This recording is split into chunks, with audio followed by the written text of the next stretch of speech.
Named after Springbank Creek, which follows southeast onto the Elbow River, this rural community will soon be hosting their annual Christmas market. I know, we're talking about Christmas, and we haven't even gotten past Halloween. Let me introduce Yvonne Bamlett, who is part of the ad committee. Hi, Yvonne. Hi, how are you? Good. I like your friend here. Thank you. This is Anne. Of course it is. She's a little raggedy. Yes. We also have Martina McDonald, member of the Springbank Creative Arts Club, also multimedia artist and a jeweler as well too. Good morning. Morning. You brought in some wonderful material here, ladies. Before we get to that, please, Yvonne, someone who's not familiar with the community of Springbank, what's it all about?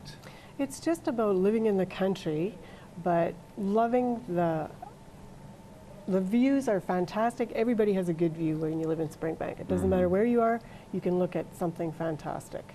And we love it, being close to the city, but not in the city, so it's really good. It's a very tight-knit community. Wouldn't you say, Martina? Do you find it that way? You've been there for 10 years. I have been there for 10 years, and coming to the natural side of Springbank, we have coyotes going by, we have little bumbies, and all kind of other animals. And it's important still when you live in the countryside to be part of a group, and that's happening with that Springbank. And that's how this all came about. You said, let's continue this tradition. Yvonne, this is not the first time that you've had a Christmas market.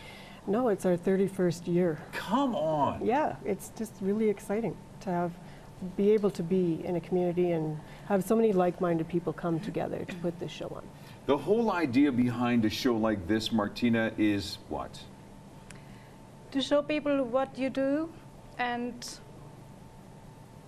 there's a very wide range also of work, and I have been purchasing items and it show not especially a blanket, beautiful blanket that Yvonne made, and it keeps me warm for the last 10 years. Yes, yes, and to know that you got it from somebody who's in the community as well too is very, very nice. Yeah. The area that this will be held in is where?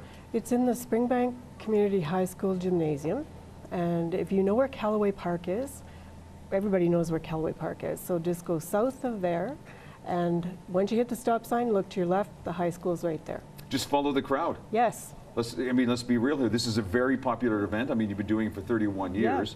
You have so many items that are on display. And again, you've brought in a few here. So let's just share with our viewer some of the items that you brought here. First of all, this little doll. Now, did you make this yourself? Yeah.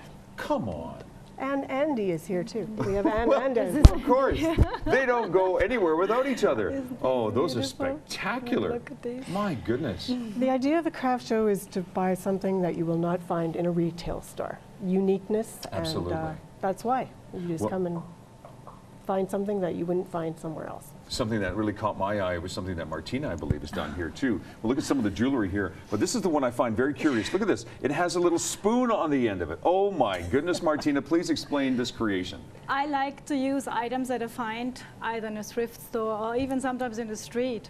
And this little broken spoon was in a store I found, and I thought, what can I do with it? Yeah. I want to make something out of it, and it comes in very handy when I have a cappuccino. Yeah, because you always have your spoon, or if I have to feed my grandson. Oh my gosh, that's adorable. But you're right, you know, Yvonne, you nailed it on the head. Finding things that you normally don't find, and knowing that you can actually talk to the person who's crafted this. Yes, and people like that. They like to do that. Come and see who made something. And I'm sure they ask you stories about this little doll. They do. Yeah. You know, how did you do it? How did you do this? How did you do that? And can I buy 6? Right? Sometimes that happens, yeah, and we're just thrilled to be able to share with people what we do. Well, some of the other items that you have here on the desk, proudly displayed, is this here. Either one of you? That's mine. Yes? It's a table runner.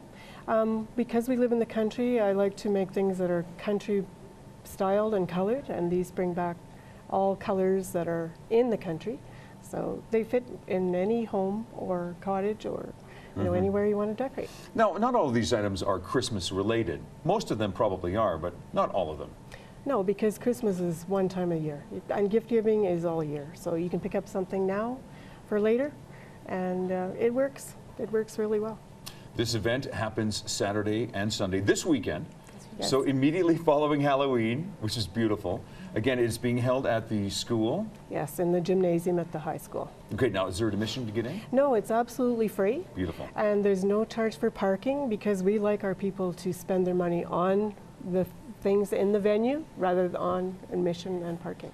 What a great, great thought. Ladies, this looks like a lot of fun. Congratulations on the 31st year as well, too. The Facebook page, by the way, is Springbank Christmas Market if you would like more information. Yvonne Bamlett and Martina McDonald were both part of the Springbank Christmas Market. Thank you for coming in this morning. Thank you for having us. We're delighted to be here. And have a fun time this weekend, and Merry Christmas. Thank And you. the same for to you. too. Still to come, support for heart disease. First, here's what's happening in and around our city. This is Trending on Shaw.